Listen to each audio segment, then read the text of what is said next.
Morning. Hold it. No, it's afternoon. Sorry. New Year's Eve. So happy New Year to all of you.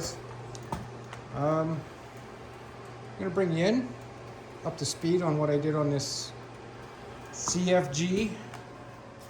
I don't know what it stands for. I can only imagine. So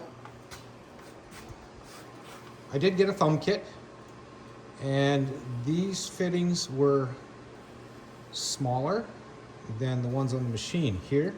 So I just had the end cut off at the local hydraulic shop, and they pressed on the correct fittings for me. That's a DIN 14 or a 0-08 fitting. Reasonably priced, easy to do. So that got done, everything bolted on. I'm happy with that. What else did I do? I found a fan,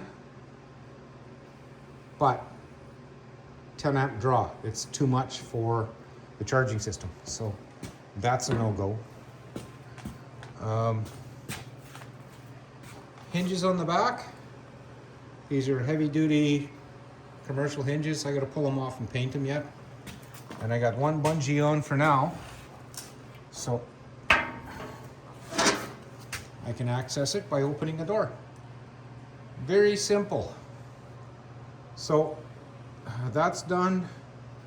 The hydraulic filter is done.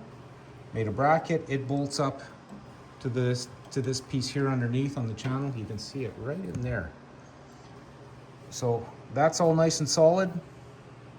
Got my hydraulics, changed the oil. Let's see, what else did I do? Oh yes, I've cut these off.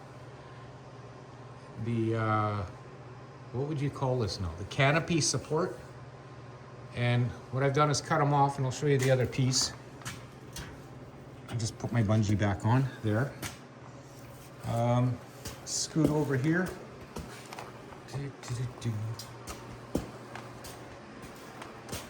And I welded in stubs of steel. I got to dress this one up yet, so I got no sharp edges.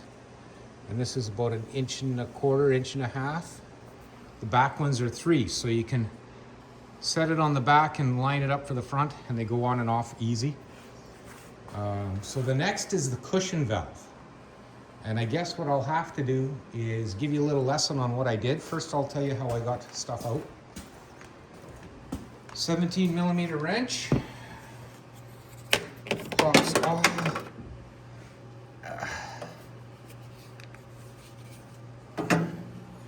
I took the 2 fittings out from that red little black stopper is just to cover it was leaking oil.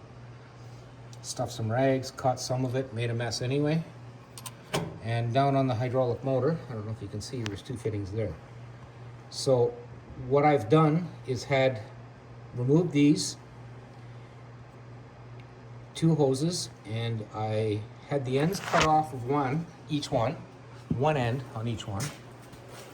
And JIC fitting crimped on. I still got the elbows. They're just going to be rerouted and directed a little different.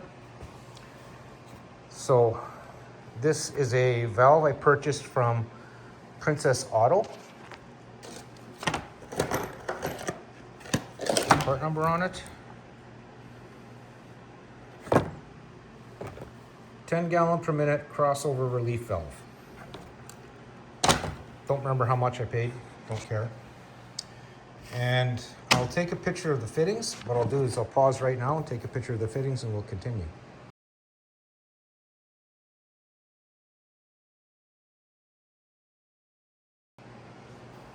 I'll stretch out that part so you guys can see the part numbers. So crossover, crossover relief valve. 4 of these. 4 of these fittings here. 16 inches of hose. I don't know how that's going to work out. And then the 2 DIN fittings that go on the hydraulic control. One was a 90, which is a bit of a pain the way it was routed, so this might clean it up a little bit. So what I'll do next is assemble everything. Put this in a vise so I can tighten these. And I think what I'll do is put these in first and then try and line them up and get them tightened to the block, which I haven't decided exactly where I'm going to put it. I'm kind of limited to what these hoses provide me.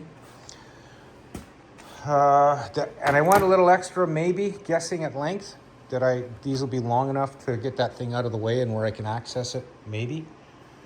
Yeah, so what I'll do is I'll assemble everything and I'll install it and I'll bring you back to show you exactly where I put it. As far as adjusting it goes, I'm not going to offer any advice on that because people have different theories on how it should be adjusted. I'll do it my way, you do it yours. It's pretty simple. Yeah, so that's where we're at right now. I'll bring you back in a little bit. Hold everything. Something we forgot. Just going to prop you up here for a moment in the prop spot. There we go. And we have a couple utilities here. Something like this. Something like that.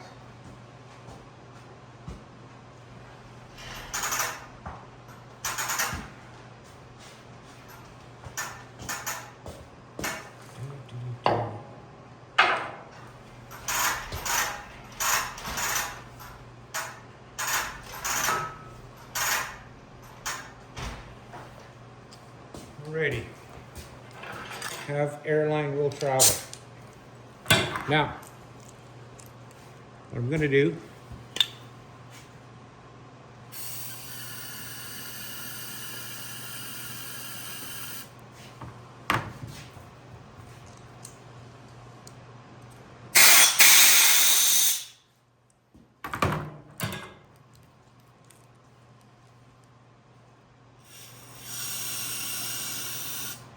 that one's peeing on me.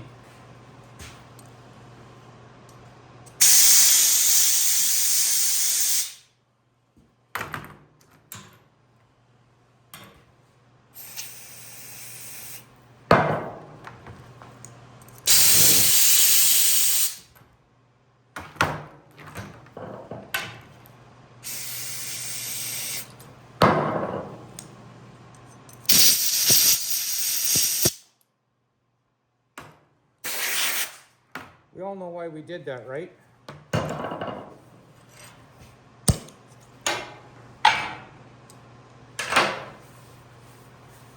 Right? Okay, well, I just remembered I had to blow out the lines because they use a chop saw when they cut the hose, and I want to make sure there's no filings because you know what that'll do. Straight through the motor. Chew it up. Okay, so that's done. I'll move on to getting everything assembled. Okay, well, here we are again. Oh yeah, I forgot about that wrench I dropped. No, I did pick it up. Okay, cool. So, the original hoses with the 90s. Way down there. Right there. They're back on. They're pointed to the back and routed kind of close to the engine and then to the block here. Now, I haven't tightened any of the fittings yet, but I think if this is sitting here, it's really not going to hurt anything. These two hoses go to the valve block over here. I just dropped another fitting. These are the guys right here. There's two, one above the other. Now, I'll make a note that the bottom line on the swing motor goes to the top line on the valve block on the H15R. So I just thought I'd mention that so you don't have your controls backwards. I'm assuming that's how it's going to work. So, as you can see, everything's in place. Pressure sides are hooked up. I'm just going to tighten them up now that I'm happy with where it's sitting. I'm not really happy, but in hindsight, the GIC fittings on the hose, I might have gotten 90s. Then the hoses would be a little neater and they wouldn't have to be so long. These are 16 inches each of hydraulic hose. If I went longer, it might even be better. But as it is right now, that's how it's gonna sit. You saw the list of the fittings and what I did. And you saw the type of block I used. Canadian version, right? So, in conclusion, I'm hoping I don't have any leaks. And like I said before, adjustments are up to you. I'm not even going to recommend how you do it. I'm going to wait till my buddy's here and he can sit on the machine and he can swing and I can adjust. That'll save us a bit of a hassle. So that's where I'm going to leave it for now. And I hope it helps one of you at least. And it makes this 10-minute video worthwhile. 12-minute, 14-minute. So yeah. As always, I'd like to thank you both for watching, and we'll see you next time.